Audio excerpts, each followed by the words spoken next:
who was young, sisters who was young, real young, right? But took a strong stance against the system, against all odds. I mean, with the brute force of something like the Ku Klux Klan against you.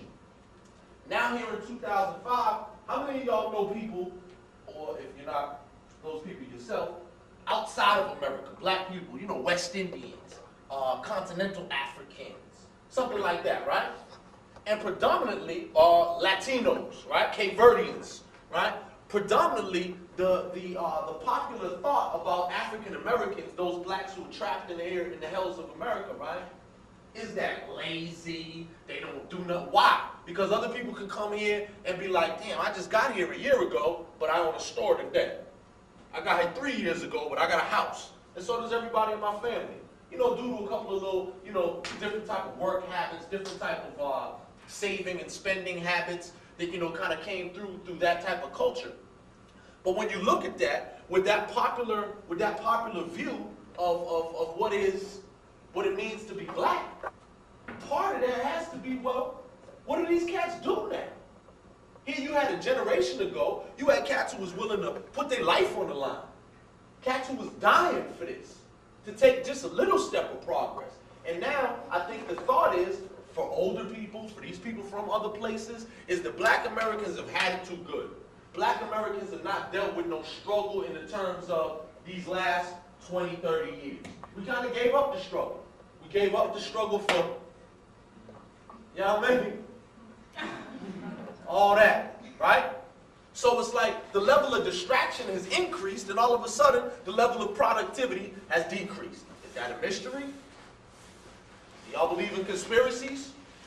Do y'all think that it is possible that somebody who doesn't even know you could hate you enough to have talked about you 20 years before you was born? It's deep, huh? Could actually have sat down, had a conversation about you now in 2005, back in 1965. What are we going to do now to jam them up then? Right? So the certain things were put into place. Certain societal practices were put into place. Things that we even now are subconsciously still with us. How many of y'all heard about in Jim Crow, you know, black man not supposed to look a white man directly in the eyes? Y'all heard about that? You know what I mean? Y'all know about, you know, white women being taboo for a black man to touch or even look at, right? Emmett Till got all busted up for whistling or whatever, winking, whatever it was, right? Okay, so now do we see that we've progressed so far that these things don't matter anymore? Or is Kobe Bryant, is O.J. Simpson still a manifestation of that? Is it that some big brother right now could step in this room and I could just be talking and accidentally step on his toe and he'd be ready to rip my head off, right? Ready to fight with me, roll down in the thing in the middle of the lecture. You don't even care this lecture, BC or whatever. You don't even care. We could get that dirty right here, black man to black man, but that same brother at his job, a white man could talk to him in a disrespectful way or whatever, and he'd do like this here. Do y'all know that to be true? Or am I tripping? Some of y'all might have professors who come out their mouth crazy, right? Not only do cats not address it like in a free, open society, but cats won't even address it when they're paying for it. Am I lying? My hip-hop heads, when I say, am I lying, y'all supposed to be like, no, you're quite right. Y'all know that? I'm laying that as the groundwork, like that's how I say hello.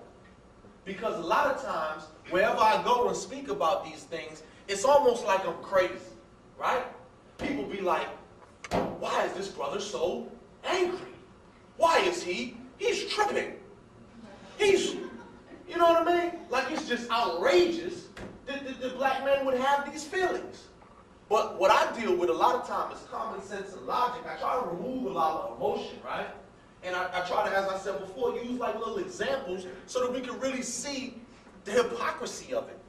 Because when you really look at the hypocrisy of it, they're not going to be able to pull it no more because it's just so clearly bogus. You see what I'm saying? A lie only works when it's halfway believable. You see what I'm saying? Y'all know about the new fad, right? Pimps. We all pimps, right? We familiar with that term, right? Come on, y'all. Holla. Pimps, right? So, pimping is like this big thing now. Brothers want to be pimps, there's got female pimps, there's a pimp. Yo, that's pimping. What's happening, pimping? Everything is pimping, right? But if you really look at the pimp, what is a pimp? A pimp is a relationship, right? A pimp is a relationship because, oh, is there chocolate in BC? See, because when you got a pimp, right, that's a relationship where what you got to have next? You got to have a hoe. I mean, I ain't make this up, right? This is actual facts. Pimp, hoe. What is it about the pimp that makes the pimp special? Is the pimp special? Is he really fly with Jerry curls down on his back in 2005? Is that really fly? Are sisters really caught up on the pimp thing? Like, could a pimp come in this room and take any one of y'all sisters out of here? No. Right? So what gives the pimp his power? Come on now. The hoe. The hoe gives the pimp his power. All right? Because there has been something over here that has been deficient enough, already previously broke down. See, a lot of times, no fault of the hoe. You see what I'm saying? Some people become hoes without even intending to be.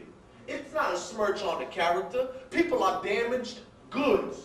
So if all your life, your whole family, your friends, everybody told you was ugly and your breath stink, then all the pimp got to do is come along and tell you you're beautiful and I love you. Correct?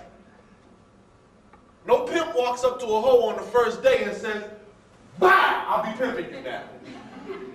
Doesn't work like that.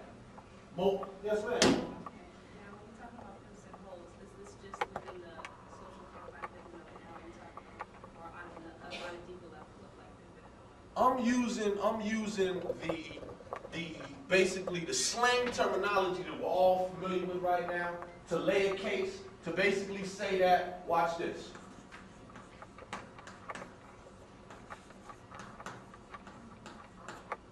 Who gives white people their power? You see what I'm saying? So a pimp can only pimp if the hoe allows herself to be hoe, right? White society can only benefit off of our destruction if we allow white society to benefit off our destruction. We got to participate in it in order for it to work. Y'all follow that? How many of y'all know about Amilcar Cabral? All right. Brother Man said that we have to have a class suicide, right? So that in order for certain people to move forward, other people who may be in a more privileged position, but it's like if you're really down and you know that you can't really link up with this over here, that if you're really down, at some point you would be so gracious as to remove yourself. You follow what I'm saying?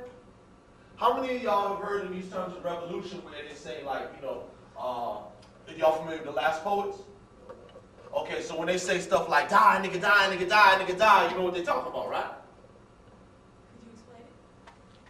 I've been trying to gauge a level of, if cats are with me. Sometimes I'm talking and I see some of y'all over in this section over here, up in this section over here, where y'all like, and I'm saying this is what I'm saying, I'm talking to you.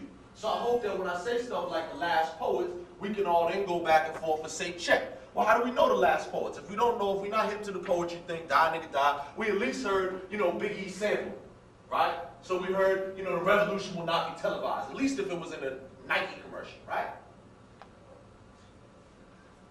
Or we know about Party and BS because Biggie might have sampled that. So when the Last Poet says something like, die, nigga, die, nigga, die, nigga, die, after that comes so that basically the real black people can take over. Many people have heard it now. The comedians talk about it. We talk about it in our own justifications, some of us, of why we still use the word. But there's supposed to be this big difference between niggers and black people, correct? So, you know, Chris Rock has made it famous. A nigga would do this, but a black person would do this, right? I'm not really a fan of that type of vein of comedy, but it does make a point. So that sometimes when we come to a point in revolution, in order for a certain segment of the people to get forward, in order for the people who really care about the culture and moving forward as a race and advancing and not dancing for chicken no more, as Paul Mooney says, right? In order to get that far ahead, we probably gonna have to lose a segment of cats who really are loving that and attached to that. You see what I'm saying? And bonded to that. And it's a painful reality, but reality. When you say lose a segment, what do you mean? I mean that at some point, okay, let's say, sister, you grew up with some girlfriends.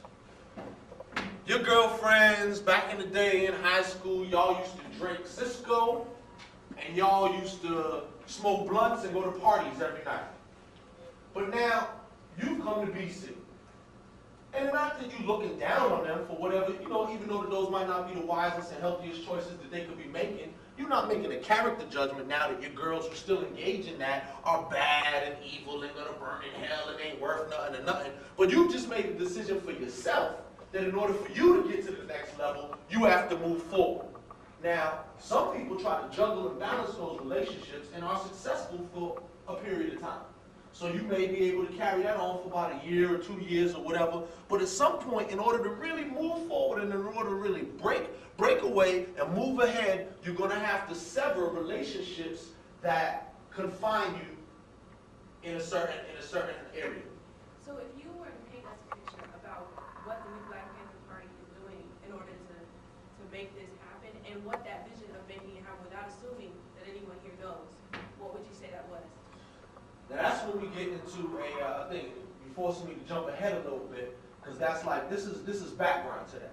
Basically what I'm trying to show y'all is that the new Black Panther Party it's not a mysterious thing. It's not a, just hold 1 second. It's not a mysterious thing. It's not some whatever,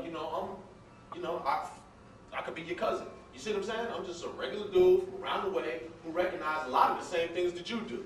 That the police is messed up, the courts is messed up, things is slanted, cats can't get no jobs, you know what I mean? So certain things that we see in society that are really messed up, and a lot of those that are based on racial injustice and discrepancies or double standards or straight out contradiction and hypocrisy, right? So that it takes a nation within a nation to kind of raise itself. So for instance, when I look to the leaders that I'm supposed to have, okay, for instance, obviously I, like many of y'all, love Malcolm X, right? But Malcolm gone, he not here. So I can only get a certain amount of guidance from Malcolm, correct? Because he's no longer here. There's not a contact, there's not a rapport. We're not going to soldier together. I have the benefit of his speeches, his lectures, his books, his political assessments, so on and so forth, but I no longer have the benefit of Malcolm here in the flesh. You can make a case that you can still communicate on the ancestral level, but it's not the same, right? So if we are kind of waiting for like leaders to emerge, it's like, y'all ever heard Gandhi say, be the change that you want to see in the world? It's like that thing. I could sit back and wait for somebody who, seems to know more than I because they're older than I, or they've been doing this for this long, or whatever. But really it's about raising ourselves to handle these new problems. Because you can have a brother who was like super revolutionary in the 60s, but see, we in 2005 now. That same person might not know how to send an email. Y'all follow what I'm saying? So it's like a different day now. And that's what happened then. So what the new Black Panther Party is about, basically, is about using what we have to get what we want. We are a guerrilla army. We're a grassroots army, a volunteer-based army of people with whatever you come with. See, it's, in guerrilla warfare, for instance, it's, if somebody was to invade this classroom right now, nobody in here has no guns, I trust. So what could we use that is contained within this classroom to defend ourselves, right? If we had to. And or to not just defend ourselves from attack, but also to survive, right? While we're here. If it was an ill storm, we all got to be trapped up in here for the next 2 weeks. Could we all survive with what's around us? Some of us might have to rip up some of these seat covers and make some, clothing or be able to keep warm or shelter or what have you. You get the point. So what the new Black Panther Party is basically is, it's a next generation. We in the 2000s now. And we seeking to resurrect and rise up a generation that has previously been determined as dead, not caring. We just on some N's and B's, and we just, you know, hoes and skeezers and sluts and pimps and macs and thugs and gangsters. But there has to be something else. Now we have a 10-point platform. How many of y'all are familiar with the original New Black Panther 10-point platform? Don't all talk at once. Yeah, some of y'all? Thank you. All right. Well, I'm going to leave these with y'all. We could just go over some of the, you know, like real briefly, just so you get the general idea, because really it's basic common sense. So that's why I want to remove the mystery of the New Black Panther Party and just say it's basically a new organization of young grassroots individuals. We're not Republicans. We're not Democrats. We're not the NAACP. We're not the Urban League, right? This is a straight black organization that was made by black people, made for black people, for the benefit of black people. Well, damn, black, black, black, black, black. My definition of black, and most scholars would agree, that it encompasses a lot of, probably has them looking around, a lot of what most of we are, all right? In me, I got regular black, just old black from Boston, right? I got Jamaican in me, I got Cape Verdean in me, I got Blackfeet, Cherokee. You know what I mean? We are the spectrum now by virtue of some of the things that have been done to us in the past. So when I say black, this includes Latino, whether it's Puerto Rican, Dominican, my brother is Costa Rican, Cape Verde. It's everything, really. It's everything, really. Now the New Black Panther Party, being of this, what makes us new? The original Black Panthers had a 10-point program, but we have the benefit of having them as an example. So if you took a test and failed, and then the next person could come look at the answers on your test, chances are they're going to do a little bit better, right? That's just common sense. So what we removed from the New Black Panther Party is what we saw that in the original Panther Party had caused a little friction. Y'all know there was a little friction, right? Okay.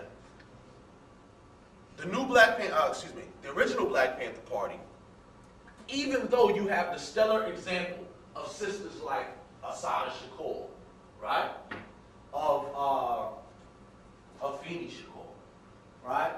Of Elaine Brown, right? Of Angela Davis, so on and so forth. Even though you have those examples of strong womanhood sisters in leadership positions in the original Black Panther Party, how many of y'all knew that the original Black Panther Party was still charged with being sexist?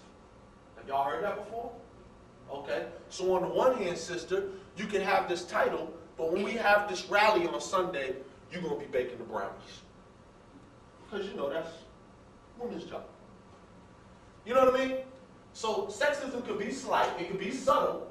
It ain't like these sisters was getting beat up, smacked up, and nothing like that. It wasn't nothing that was crazy and, you know what I mean, overt. But there were some undercurrents of sexism.